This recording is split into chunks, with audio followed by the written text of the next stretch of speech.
Ne la touche pas, sale pute!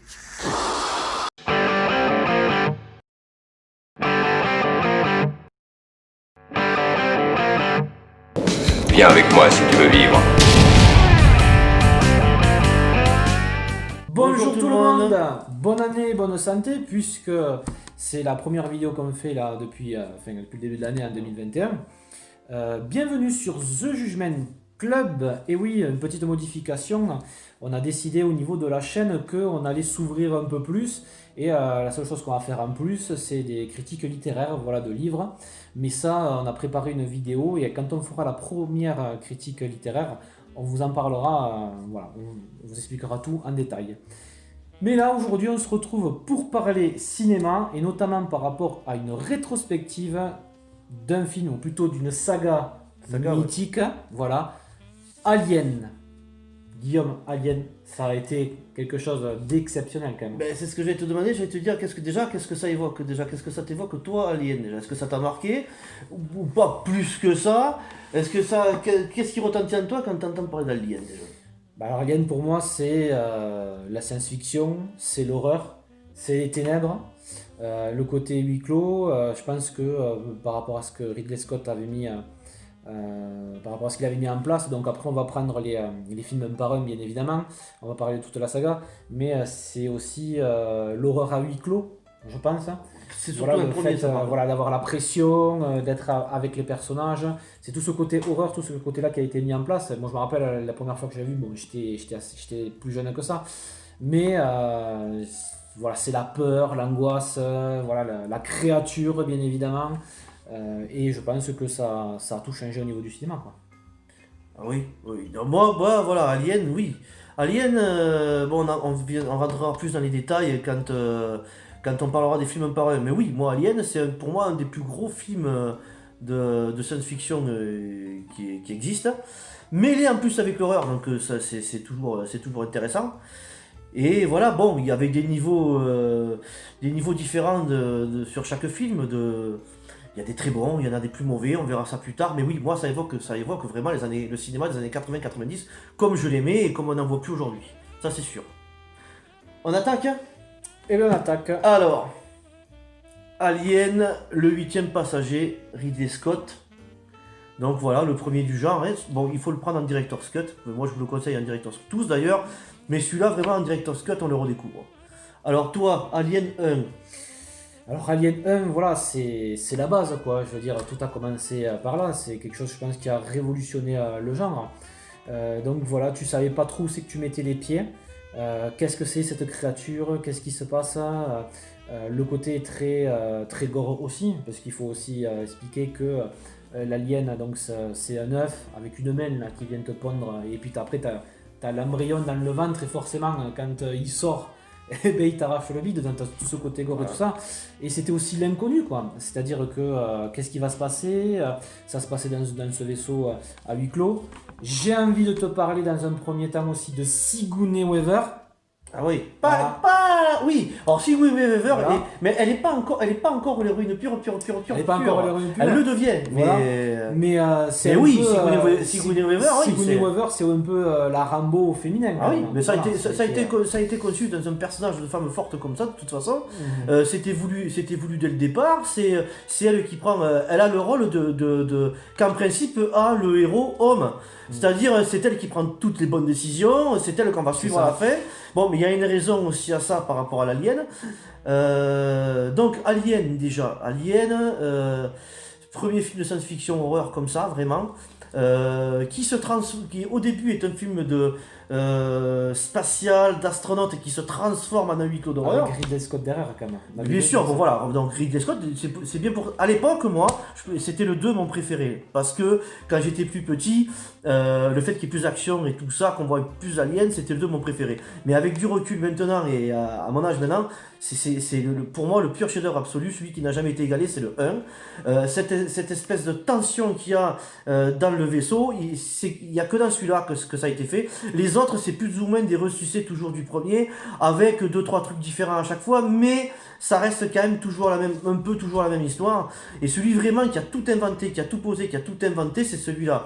Et puis aussi avec le côté angoisse, par exemple ce vaisseau qui est très sombre à l'intérieur, la créature, tu ne savais pas de quel moment elle pouvait apparaître. Ah oui, oui. Donc c'est vrai que même... Elle arrive que dans la dernière partie du c'est film en ça. plus. Et puis quand, moi je regardais il n'y a pas si longtemps que ça, tu es là, tu es sur ton canapé et tu sais pas à quel moment ça peut bondir et tout ça. Franchement, Si, non, si, celui-là, il y a une partie d'angoisse qui a été très bien montrée à cette époque-là. Parce qu'ils ont transformé la créature en une espèce de... c'est un peu un slasher quoi, c'est un peu un slasher, elle te traque. Son côté androgyne fait qu'elle peut s'attaquer autant à un homme qu'à une femme, donc déjà ça faisait bien flipper, parce qu'il y a un énorme côté sexualisé, ça vous pouvez rechercher, vous pouvez regarder, il y a toute une symbolique autour de l'alien très sexuelle, c'est-à-dire que l'alien ça représente le viol, hein, on dit la même, c'est pas une main, cette espèce de créature, en fait quand il s'ouvre, ça représente un vagin denté, alors ça fait référence à Freud, le côté freudien du vagin castrateur, donc c'est en plus pénétration orale, parce que quand il te chope, il te pend à l'intérieur, donc il y a un truc qui sort du vagin qui te pète, donc ça fait vraiment référence au viol. En fait, t'es violé dans Alien, les personnages se font violer dans Alien. Dans le premier, en plus, pour être le seul mâle alpha, il commence par dézinguer tous les hommes pour qu'il reste plus ou moins que les femmes à la fin. Même si on sait qu'il peut s'adapter sur n'importe quel milieu, donc ça le rend encore plus dangereux. Du coup, on découvre qu'après il est androgyne, donc du coup, en fait, il peut se reproduire dans le corps d'un homme comme dans le corps d'une femme, ce qui le rend encore plus dangereux. Donc il y a tout ça, son sang il est en acide, donc du coup tu lui tires dessus, si t'es trop près, mais tu crames, il brûle les coques des bateaux. C'est vraiment l'être supérieur, très intelligent, qui se reproduit d'une façon très rapide et qui grossit de façon très rapide. Donc c'est vraiment la putain de menace ultime, que si tu mets ça sur Terre, en 48 heures, la Terre est envahie de créatures, et c'est un truc de fou. Donc tu joues avec le temps, tu joues avec, où tu peux pas utiliser d'armes parce que sinon tu fais fondre le vaisseau dans lequel t'es, donc t'es vraiment dans la merde avec une saloperie comme ça quoi. C'est ça. C'est donc Alien 1, voilà, c'est tout ce côté-là qui est exceptionnel, interdit dans certaines salles, bien entendu par rapport au côté sexuel. C'est vraiment des symboles, hein. Il faut vraiment voilà, c'est vraiment des symboles, mais il y a toujours des gens qui décortiquent tout ça, et ça, à l'année où il est sorti, ça a foutu la merde. C'est sûr et certain. Voilà, ça c'est. Il jouit, il ouvre sa bouche, il est tout le temps en train de baver, il prend du plaisir. On dirait une espèce de pénis denté qui sort de sa bouche et qui te massacre le crâne. Il y a tout un côté symbolique sexuel derrière, qui a choqué à l'époque. Il tue pas, c'est pas un monstre qui te bouffe pour se nourrir, ou comme on avait pu voir 1000 fois dans les autres. Il y a tout un symbole autour de l'alien, quoi. Voilà, donc le 1, pour moi, chef-d'œuvre absolu, c'est sûr et certain. De toute façon, c'est la base celui-là, c'est-à-dire c'est celui voilà, qui a lancé le genre, donc c'est le plus mythique, j'ai envie de dire. Donc c'est souvent celui-là qu'on se rappelle le plus. Voilà, parce qu'effectivement, il y a eu des suites et on va en parler juste après avec le Alien 2 de James Cameron. Mais celui-là, bien évidemment, ça restera le plus mythique. Pour ma part, c'est pas mon préféré quand même, mais voilà, ça a tout lancé au niveau du cinéma, ce côté horrifique, cette créature, voilà. L'ambiance, ça joue avec les couleurs. On n'a pas parlé de l'Android, mais on en parlera des Android après parce que c'est surtout. Voilà, mais vraiment, si vous le prenez-le vraiment en version longue, parce que franchement, la version cinéma, moi, me l'avait pas fait apprécier. Là, ils ont refait l'image, un peu la couleur, et donc du coup, on est beaucoup plus en immersion, et on visualise mieux l'alien. Que je l'avais dans une vieille version DVD de l'époque, dégueulasse, version simple. Non, il vaut mieux le prendre vraiment comme ça, c'est magique. Voilà. Maintenant, on passe Aliens. Alien 2 de James Cameron, voilà. Quand même. Alien le retour. Voilà, c'est le... Alors, James... Bon, il y a toujours eu des grands réalisateurs pour Alien. Donc, Aliens, voilà, James Cameron, le plein succès d'après Terminator 2, Abyss et tout ça. Donc, des gros moyens. Il n'a pas trop dénaturé l'œuvre de Ridley Scott, même si c'est un énorme prétexte pour faire Alien+++, donc vous en avez plus. C'est un commando cette fois-ci qui est avec Ripley, donc gros prétexte pour faire beaucoup plus d'action, bien entendu. Ce qui n'enlève pas quand même certaines scènes de tension, certaines scènes de régression, certaines scènes où on se retrouve avec quelques peurs paniques quand même. Mais ça reste quand même l'histoire développée à peine un peu plus, ça reste quand même toujours à peu près la même histoire quand même. Voilà. Alors moi je l'aime beaucoup ce film, c'est mon préféré de toute la saga pour être honnête avec vous. Alors déjà on retrouve au niveau des couleurs, au niveau de la posture des personnages, au niveau de l'armement, de l'équipement. Et les acteurs qui reviennent tout le temps dans les Cameron. Qui reviennent tout le temps dans les Cameron, ce côté Terminator, voilà, quand vous prenez par exemple les scènes du futur, dans la guerre d'un Terminator, au niveau des équipements et tout ça, on retrouve les personnages dans les mêmes équipements dans Alien 2. Mais je trouve qu'au niveau du scénario, c'est une très belle évolution. Alors pourquoi je dis une très belle évolution, ou plutôt une très bonne évolution? C'est parce que là, t'en vois plusieurs. Et je pense, alors je ne l'ai pas vu au cinéma parce que j'étais trop jeune, mais je pense que pour le spectateur, peut-être, le fait d'en voir plusieurs d'un coup, ça pouvait plus faire peur, parce que déjà, au début, avant qu'ils arrivent, tu as aussi cette tension quand sur le radar, ils les détectent, quand ils sentent qu'ils s'approchent mais qu'ils ne sont pas où c'est que sont les aliens. Tu as déjà une tension qui est déjà mise en place. Et en plus, tu sais que là, il n'y en a pas qu'un. Alors quand tu vois le bordel qu'a foutu le premier alien dans le vaisseau à lui seul, là tu te dis, s'il y en a des centaines, ça va être encore pire. Et j'ai beaucoup aimé, moi, au niveau de ce scénario-là, cette évolution, le fait qu'il y en a plusieurs, et même, bien évidemment, à la fin, le fait qu'il y ait une reine, carrément. Je trouve que James Cameron a mis le paquet, et qu'il a bien fait. Moi, celui-là, ça reste mon préféré, parce que voilà, tu as de l'action aussi, beaucoup plus en plus. Et tu as cette certaine tension qui est là tout le temps, avec du fait que tu te dis, ben dans le premier, il y en avait un, il a mis une sacrée pagaille. Ben là, il y en a beaucoup plus, et je trouve que ça fait beaucoup plus flipper, quoi. Voilà. C'est le rapport à la mer. James Cameron, c'est le rapport à la mer. Vous voyez Avatar, il y a un rapport à la mer, que ce soit mer en nature ou que ce soit... Voilà, Terminator c'est Sarah Connor, hein, parce que tout le monde a tendance tout le temps à dire John Connor par-ci, John Connor par-là. John Connor, d'un côté, on s'en branle, il a que dans le 2, tout tourne autour de Sarah Connor, c'est vraiment son héroïne. Là, bon, il a voulu développer Ripley un peu plus. Alors, faut rappeler un petit peu que, en fait, à la fin du 1, elle se met en hibernation, et il va y avoir un problème pendant le voyage qui fait qu'elle va rester bloquée en stase pendant 77 ans, je crois. Donc du coup sa fille bien entendu est morte de vieillesse, tout ça.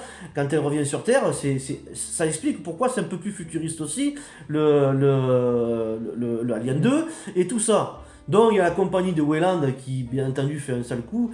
En fait, sur cette planète là où il y avait l'alien dans le premier, ils ont envoyé des mineurs et tout ça pour des ingénieurs pour fabriquer, pour monter pour faire une planète habitable. Hein.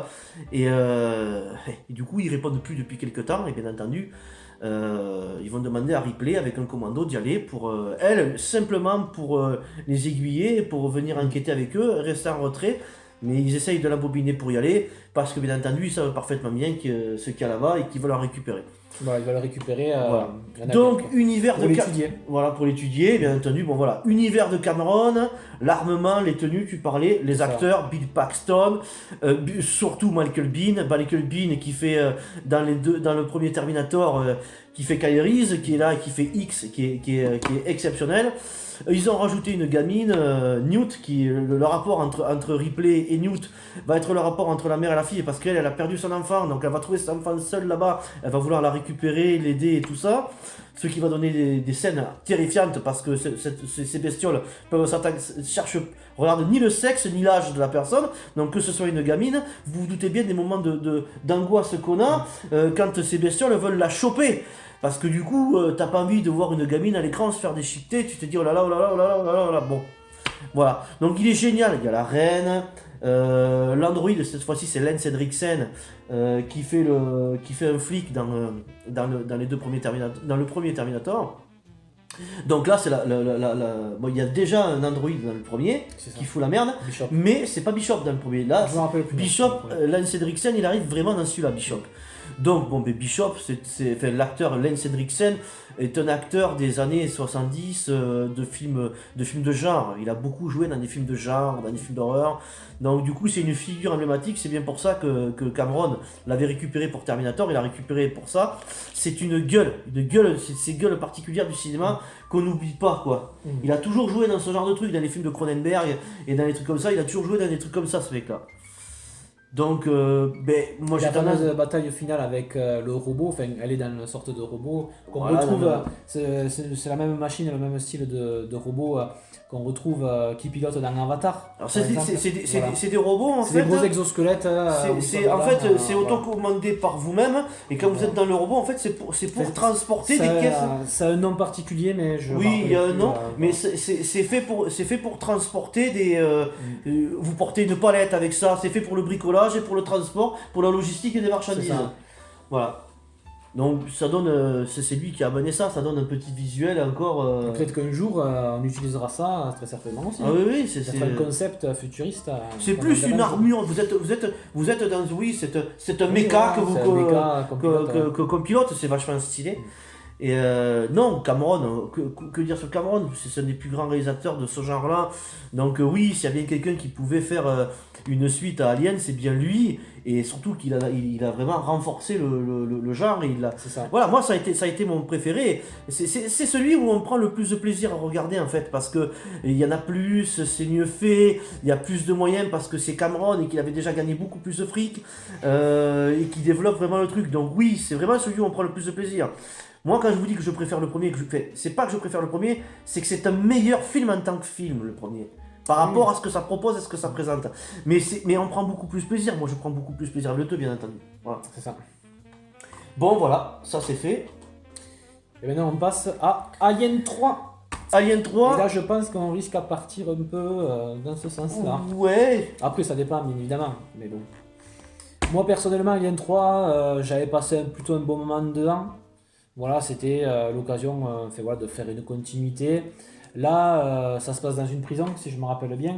Elle atterrit là. Il y avait un alien qui était aussi dans le vaisseau, dans la capsule à laquelle elle s'échappe dans la fin du 2. Ouais, apparemment, ils ont tous été explosés pendant, Voilà. pendant le vol. Et ensuite après, bon ben voilà, c'est pratiquement la même chose que dans le premier, sauf que là ça se passe dans une prison, ils se font rect tous un par un. Et ouais, sympa, mais vraiment sans plus quoi. Je veux dire, quand t'as vu le 1 et le 2, alors je parle pour moi, hein, pour ma part, hein, par rapport à moi quoi. Ce que j'ai. Ah non, il est plus, je il est l'ai plus mauvais. aimé, Oui. Il est plus mauvais. Oui. mais sans plus. Voilà, vraiment sans plus, je préfère largement le 1 et le 2. Voilà, il n'y a pas forcément que des mauvaises choses dedans, mais voilà, sans plus. Vraiment pour moi, celui-là. Ouais. Alors, il gagne à être découvert. Hein. Ah oui, bien sûr, surtout, après, bien sûr. surtout dans cette version de Return Saga. Nous, quand on l'avait regardé, rappelle-toi, moi c'était une vieille version DVD que j'avais dégueulasse, pareil. Ouais. Donc, déjà avec les télés qu'on a maintenant, et avec les lecteurs qu'on a maintenant, et avec des director's cut, il y a certaines scènes qui sont rajoutées qui te font comprendre plus de choses. L'image, parce que c'est David Fincher qui l'a fait, le réalisateur de Seven. David Fincher, je crois que c'est son premier vraiment gros film, son premier gros long métrage, je crois, David Fincher. David Fincher, c'est un réalisateur exceptionnel. Donc voilà. C'est pas un film exceptionnel par contre. Là, clairement, mais il joue avec ses propres visuels, il joue avec certains. Il prend le parti d'en remettre qu'un, comme dans le premier. Donc il en revient plus ou moins à cette espèce de climat oppressant qu'il pouvait y avoir. Ça se passe dans une prison où la plupart des prisonniers ont été évacués, mais il y en a certains qui sont restés parce que voilà, ils ont plus ou moins du mal à se réinsérer, donc ils ont préféré rester là. Il y a l'acteur qui fait le père des Lannister, qui fait le père de Tyrion dans Game of Thrones, le père de Tyrion, de Cersei, qui fait Tywin Lannister qui joue dedans, qui est un acteur prodigieux, que c'est vraiment, il y a beaucoup de choses qui reposent sur ses épaules dans le film. Il a cette espèce de côté angoissant, ce personnage, tu sais, je peux pas vous dire si vous l'avez pas vu, au revoir qu'on part du parti que tout le monde les a vus ou pas. Je spoil ou pas? Oui, tu peux spoiler, vas-y. Bon, alors, c'est un... il lui ment pendant tout le long du film, on comprend bien qu'il y a un côté très particulier avec ce personnage. Je veux pas quand même spoiler le truc, parce que je spoil tout l'intérêt du truc. Non, moi j'avoue, je l'ai vu 2-3 fois, il y a très longtemps, et il m'avait tellement pas plu qu'honnêtement je me rappelle quasiment plus de rien. Donc après je sais que je l'avais pas tellement... Enfin voilà, par rapport à mon point de vue personnel, sans plus celui-là. Mais après voilà, je le connais pas aussi bien que toi parce que toi tu l'as vu. Ben, il y a plusieurs eu fois des que moi. problèmes, il n'a pas eu forcément le choix de faire ce qu'il voulait. Au départ, il voulait pas faire ça. Normalement, ça devait démarrer juste après. Il devait y avoir le problème dans le vaisseau. Il aurait dû y avoir Michael Biehn encore qui devait être là et Newt. Le problème du cas, c'est qu'on lui a pas laissé le. On l'a fait chier avec ça, donc du coup, il n'a pas pu exactement faire ce qu'il voulait. Il n'a pas eu les moyens de pouvoir prendre Michael Biehn et de reprendre Newt, donc du coup, ça donne un peu une incohérence. On se demande comment ça se fait que il y avait cette main qui était là et que l'ordinateur du vaisseau l'a pas détecté. Il y a plein de trucs comme ça qui sont un peu chelous. Bon, apparemment, c'est sorti du corps de la petite et ça aurait ça aurait violé Ripley ou un truc comme ça, quoi. C'est vrai que ça a violé Ripley, c'est que ça a lui a Voilà, pondu. enfin, si, elle dit dans le film. Elle le dit dans le J'ai film, été hein. violé pendant que j'étais en hibernation. Ouais, mais normalement c'est la main qui se met. Oui, dans mais le c'est ce que je te truc, dis, c'est le viol oral de. Ouais. Voilà. Donc, Après, apparemment, elle aurait- la main a pondu du coup Pondu, voilà, oui, mais- l'embryon dans. Voilà, oui, mais Voilà. une ponte de force, une reproduction de force sur quelqu'un, c'est un viol. Oui, je sais. Voilà, donc c'est ça que ça veut dire et c'est ça que ça représente. C'est pour ça qu'elle le précise dans celui-là, justement pour bien expliquer aux spectateurs que c'est un viol à chaque fois. Et bon, voilà, du coup ça donne un huis clos dans cette espèce de prison. Ils sont beaucoup dans les tunnels parce qu'ils veulent attirer l'alien quelque part. À partir du moment où ils découvrent que c'est l'alien et qu'ils arrivent à croire en Ripley, parce que Ripley au début ils sont obligés de la cacher plus ou moins parce que c'est que des hommes. Ils ont fait vœu de chasteté depuis je sais pas combien de temps, ils n'ont pas le choix parce qu'ils sont prisonniers qu'entre mecs. Donc du coup, encore une fois, ça renforce le côté sexuel et le côté viol. Toujours, c'est Alien, c'est branché sur ça. C'est énormément branché sur ça, toujours. Donc du coup, il y a ce côté-là qui est malsain déjà. Parce qu'il y en a qui vont bien entendu tenter de vouloir se la choper, il y en a certains que ça libère leur bas instinct, et en même temps, tu as cette espèce de créature qui petit à petit va essayer de pondre. Voilà, donc, bon, moi personnellement, c'est pas mon préféré du tout, bien que celui qui vient après, bon voilà, enfin, pour moi, c'est des catastrophes successives juste après. Donc, celui-là, il tient la route encore. Et je l'ai redécouvert en Blu-ray. Mais sinon, pour moi, non. C'est pas, il est pas exceptionnel. Les deux premiers sont largement meilleurs.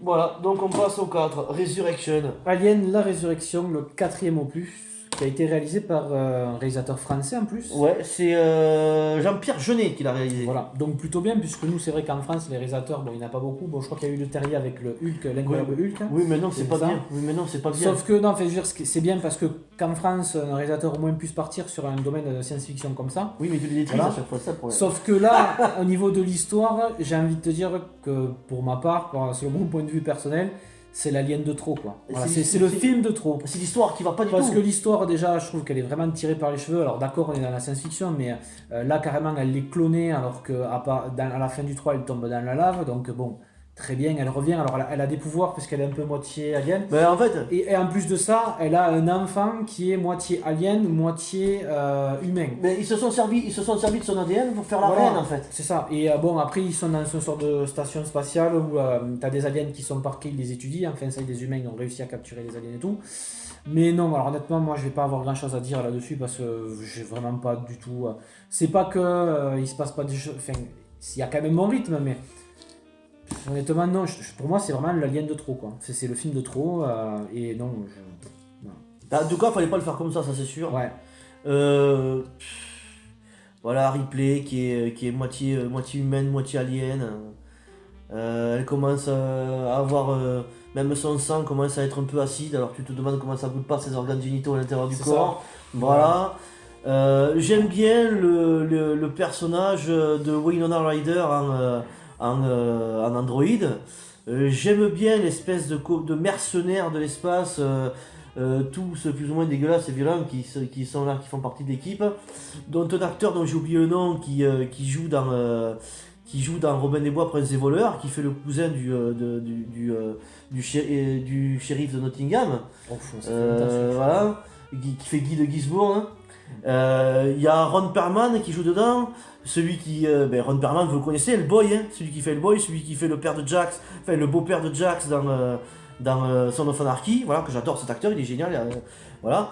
Bon, là ils ont tous des personnages clichés au possible, ils sont tous pourris, ils sont tous vulgaires, voilà. ça apporte rien au niveau des aliens, ça apporte rien au niveau de l'histoire d'Alien, à part que le vaisseau va se cracher à la fin sur Terre. Voilà, et qu'on découvre Paris complètement détruit, qu'apparemment il y a eu une guerre nucléaire ou je sais pas trop quoi sur Terre. C'est qu'est-ce qu'il y a eu. tellement longtemps que je l'ai Voilà. pas vu, celui-là. Non, moi personnellement celui-là, je l'ai re-regardé il y a pas si longtemps que ça, je me suis refait l'intégralité des aliens. Pour moi c'est le plus mauvais alien de tous les aliens qui existent, celui-là. Disons que le 3 et le 4, voilà, c'est celui que je préfère mettre de côté, parce que non, voilà, c'est... Je préfère les deux. Encore, je préfère plutôt le 3 que le 4, mais celui-là, non, honnêtement, c'est vraiment pour moi une histoire.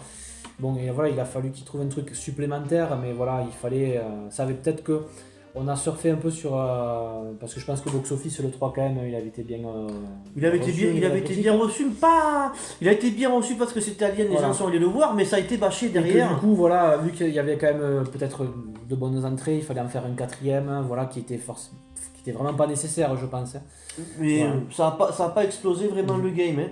C'est pour ça que justement, il y avait le réalisateur de District 9, je sais plus quoi, Neil Blomkamp, un nom comme ça, qui devait réaliser un 5, qui devait reprendre Sigourney Weaver, il voulait reprendre Michael Biehn et tout ça, et il voulait que ça se passe entre le 2 et le 3, ou peut-être faire en sorte que le 3 et le 4 n'existent pas. Bon, on lui a pas laissé faire, ils ont préféré partir sur ce qu'on va dire après, mais voilà, mais un Alien 5 aurait été quand même intéressant parce que c'est dommage d'en rester vraiment sur ça, quoi. Donc après, vite fait, Voilà, parce vite que fait. voilà, parce que ça, il n'y a pas grand chose à dire. En parallèle, hein, ils ont fait donc Alien et vs Predator, donc il y a eu le premier et le second, donc là, celui-là, c'est le premier. Bon, ben. Je les mets côte à côte, comme ça on va passer ça vite fait. Hein. Voilà, donc non, franchement, alors voilà, c'était l'idée de surfer sur les années 90 avec Predator, même un peu 80-85. Ouais, mais il y a une raison à ça. Oui, alors, il va expliquer, moi, là je parle par rapport à moi, et de prendre deux méchants mythiques comme ça, l'Alien et le Predator, et de les faire jouer dans un même film. Donc l'idée était plutôt intéressante, sauf que le résultat était un peu plus compliqué. Bon, voilà, c'est un gros film d'action avec des créatures, voilà, avec les humains au milieu, les humains qui vont s'associer avec les prédateurs. Voilà, Ouais, c'est bon, la reine ouais, encore ouais. une fois d'Alien qui est là, mais voilà. Parce qu'en fait, il y a une histoire Voilà. avec les pyramides de l'époque. Hein, Oui, voilà. où en fait, c'est nos créateurs, ils sont venus sur Terre, les prédateurs, et ils organisaient une chasse dans une espèce de pyramide avec les aliens. Et quand il y avait beaucoup trop d'aliens, ils faisaient exploser une espèce de truc nucléaire pour les éradiquer tous, pour se maintenir en aptitude de combat et tout ça. Donc les archéologues découvrent cet endroit, ils y vont, ils ouvrent bien entendu un sas qu'il faut pas, qui réveille tout, prisonnier à l'intérieur C'est avec ça. les prédateurs et avec les aliens, et du coup, chasse. Voilà. Moi j'ai un plaisir coupable parce que voilà, ça tabasse, et, voilà. Mais c'est de la merde, il faut dire ce qui est.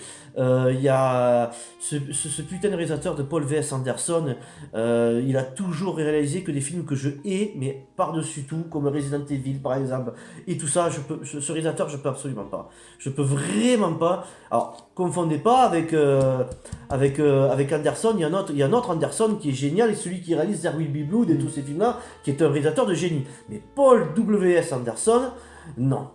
C'est impossible, je peux pas.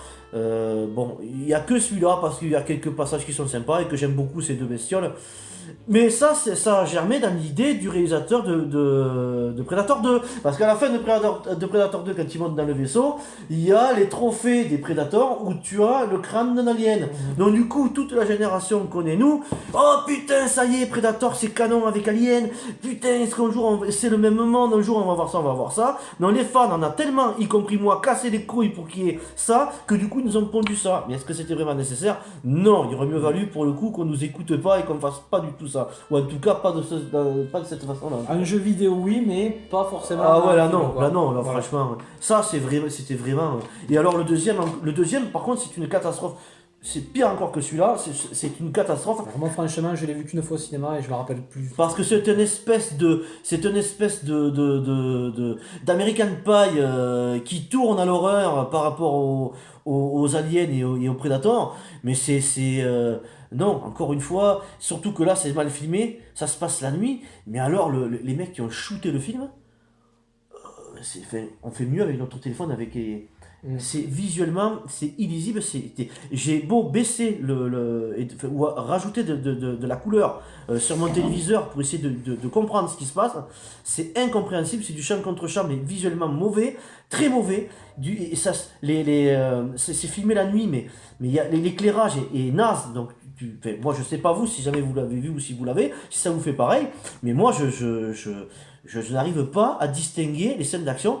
C'est illisible, irregardable, le film est naze en plus. Non, ça c'est vraiment de la daube absolue, on peut le mettre au chiottes.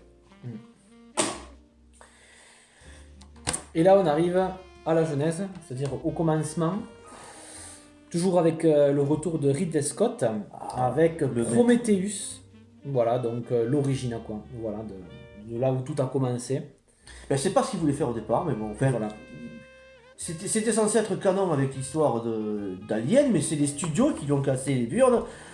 Parce qu'au départ, il voulait faire qu'un film, il voulait pas en faire 3. Donc on lui a forcé à lui dire qu'il fallait faire une trilogie. Donc du coup, à la fin, il a fallu qu'ils mettent le xénomorphe en train de... Comment est-ce qu'est né le xénomorphe? Alors qu'au départ, il voulait traiter vraiment de comment nous, on a été créés. Donc, essayer de faire aussi un petit bras d'honneur à la religion, parce que c'est ce que fait Ridley Scott. Et puis, vouloir montrer un créateur qui n'est pas Dieu, bien entendu, il se met plus ou moins à côté la religion. Le côté malin qu'il a eu, c'est de ne pas expliquer comment nos créateurs ont été créés. Donc du coup, pour les religieux, qui a créé les ingénieurs? C'est ça. Voilà. Bon, l'intérêt du film était de montrer qui nous a créés. De montrer que nous, on a créé un androïde qui va créer l'alien qui, à la suite, va le détruire. Donc, nous, on a détruit nos créateurs, on a créé quelqu'un qui va nous détruire en créant... Voilà, ainsi de suite, la roue qui tourne, le serpent qui se mord la queue, le Jormungand dans la mythologie viking. Voilà. Bon, moi le film visuellement, c'est Ridley Scott, je trouve que c'est un des plus grands réalisateurs qui existe, il a une façon de visualiser les choses qui est exceptionnelle. C'est un film qui se veut plus lent, donc du coup, faut pas y rechercher l'action qu'on pourrait avoir dans un Alien 2 ou dans un Alien 1, donc quelqu'un qui veut chercher un film de science-fiction, non, on est plutôt dans du... on est plutôt dans du Interstellar ou dans Seul sur Mars, quoi. Vous n'avez pas des rebondissements toutes les 5 minutes et des actions, des guerres, des guérillas, des bastons. Oui, voilà, on est dans ce sens-là, je veux dire. On n'est pas dans un Alien 2, quoi.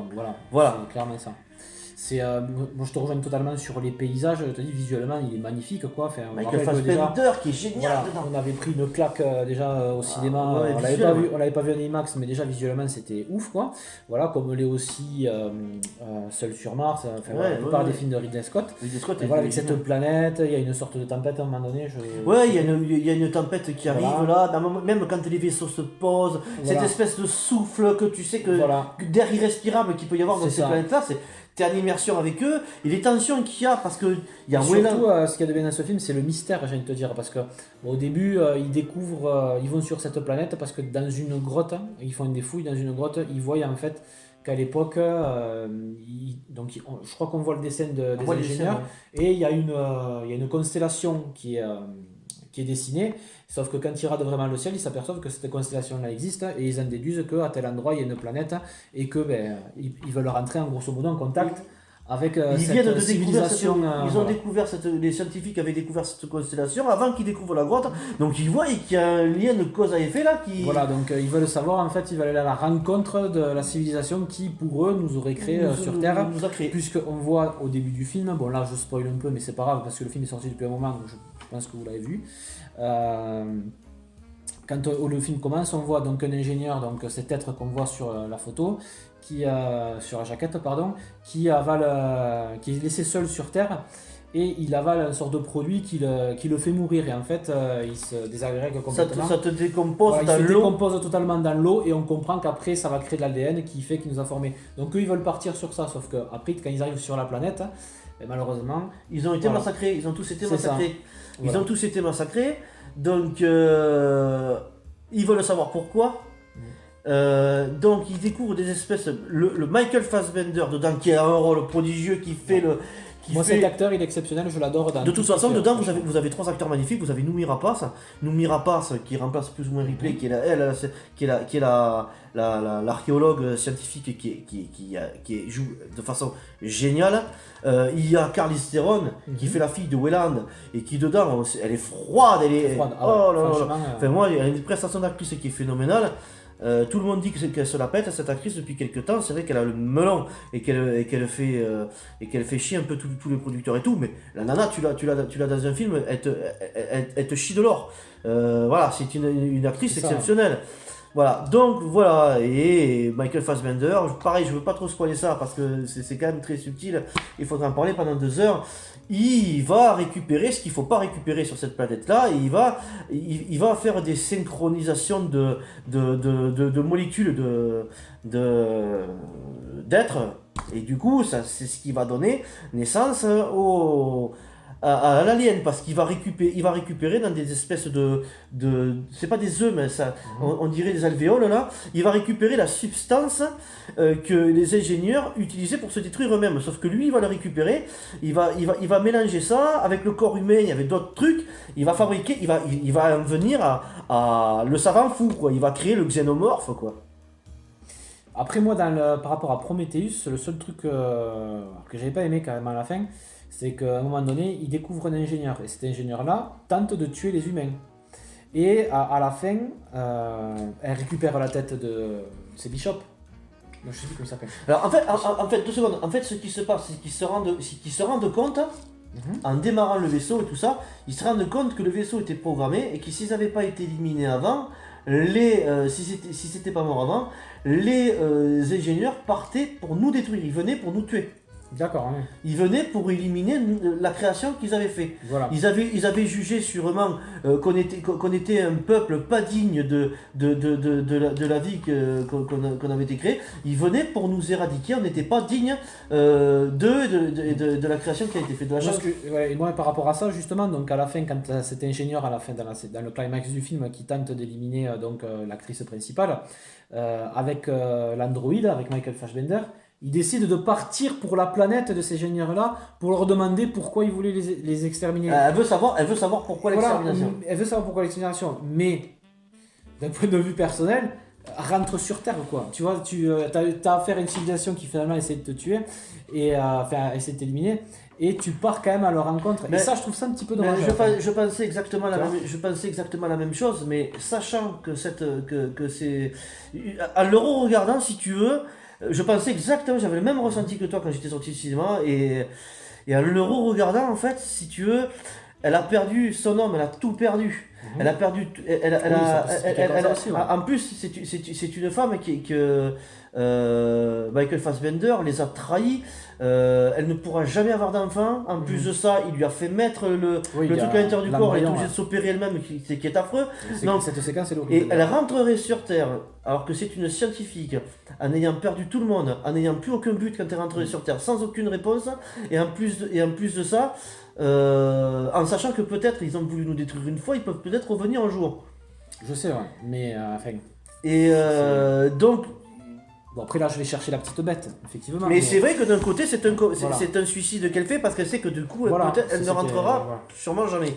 Et donc après Prometheus, forcément, ça donne naissance à une suite. Bah, du coup, ils y ont forcé à faire une trilogie. Trilogie qui aura peut-être pas parce que le deuxième n'a pas trop marché. Donc je sais même pas s'ils feront la trilogie qui était censée amener le premier Alien. Alien Covenant. Je te laisse parler d'Alien Covenant parce que... alors déjà, un truc que j'ai pas dit, c'est que Prometheus et Alien Covenant se sont fait bâcher. Ah oui, après... Pourtant, ils sont 3 étoiles, ils ont bien marché. Surtout Prometheus. Et c'est devenu les films à abattre, quoi. J'ai lu des choses innommables, oui... Ceux qui ont été de mauvaises critiques. Ouais. J'ai lu des critiques... Ils ont été très mal reçus par la critique, que ce soit au niveau des journalistes, mais aussi critique spectateurs.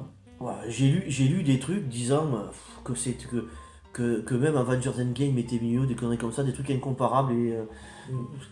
C'est quand même... Mais c'est Ridley Scott, les gars, posez-vous 2 minutes, regardez l'image, depuis combien de temps vous avez pas vu ça? Alors moi, je veux bien que ça réponde pas aux attentes des fans hardcore qui voudraient voir toujours le même film Alien. N'oubliez pas que c'est lui qui a pendu cette histoire, que c'est lui qui a pendu Alien le 8e passager, et que visuellement, que ce soit Prometheus ou celui-là, ça fait belle lurette que dans Alien, vous aviez pas vu de belles images et une histoire où tu te creuses la cervelle comme ça. Alors Alien Covenant, c'est la suite directe. Michael Fassbender est toujours prodigieux dedans.